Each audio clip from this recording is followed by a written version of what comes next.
ಡಿಕೆಶಿ ಪ್ರಮಾಣ ವಚನ ಹಿನ್ನೆಲೆಯಲ್ಲಿ ಇವತ್ತು ಲೋಕಭವನದಲ್ಲಿ 4 ಗಂಟೆಗೆ ಒಂದು ಪದಗ್ರಹಣ ಕಾರ್ಯಕ್ರಮ ನಡೆಯುತ್ತೆ. ಆ ಹಿನ್ನೆಲೆಯಲ್ಲಿ ಇವತ್ತು ಈಗಾಗಲೇ ಲೋಕಭವನದ ಮುಂಭಾಗದ ರಸ್ತೆಯನ್ನು ಸಂಪೂರ್ಣವಾಗಿ ಬ್ಯಾರಿಕೇಡ್ನಿಂದ ಕ್ಲೋಸ್ ಮಾಡಿರುವಂಥದ್ದು ಪೊಲೀಸರು ನೋಡ್ಬೋದು. ಯಾವುದೇ ರೀತಿಯ ವಾಹನಗಳಿಗೆ ಇಲ್ಲಿ ಏನು ಸಂಚಾರಕ್ಕೆ ಅವಕಾಶವನ್ನು ನಿರ್ಬಂಧ ಮಾಡಿರುವಂಥದ್ದು. ಕೇವಲ ಪಾಸ್ ಇದ್ದಂಥ ವೆಹಿಕಲ್ಗಳಿಗೆ ಅಷ್ಟೇ ಇಲ್ಲಿಂದ ಮುಂದಕ್ಕೆ ಏನು ಪರ್ಮಿಷನ್ ನೀಡಲಾಗುತ್ತದೆ. ಪಾಸ್ ಇಲ್ಲ ಅಂತ ಹೇಳಿದ್ರೆ ಅವರು ಇಲ್ಲಿಂದ ಇಳಿದು ನಡ್ಕೊಂಡು ಹೋಗಬೇಕಾಗತ್ತೆ.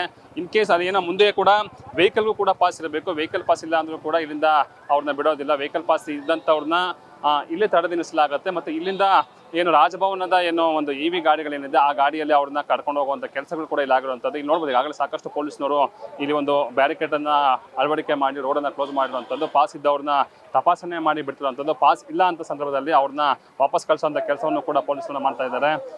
ಪಾಸ್ ಏನು ಎಂಟ್ರಿ ಪಾಸ್ ಇದ್ದು ವೆಹಿಕಲ್ ಪಾಸ್ ಇಲ್ಲ ಅಂದರೆ ಅಂಥವ್ರನ್ನ ಇಲ್ಲಿಂದ EV ಗಾಡಿಯಲ್ಲಿ ಕಳಿಸುವಂಥ ಕೆಲಸವನ್ನು ಕೂಡ ಪೊಲೀಸರು ಮಾಡ್ತಿರುವಂಥದ್ದು. ಕ್ಯಾಮ್ರಾ ಪರ್ಸನ್ ಜಾನ್ ಜೊತೆ ಶ್ರೀನಿವಾಸ್ ಚಂದ್ರ, ಪಬ್ಲಿಕ್ ನೆಕ್ಸ್ಟ್, ಬೆಂಗಳೂರು.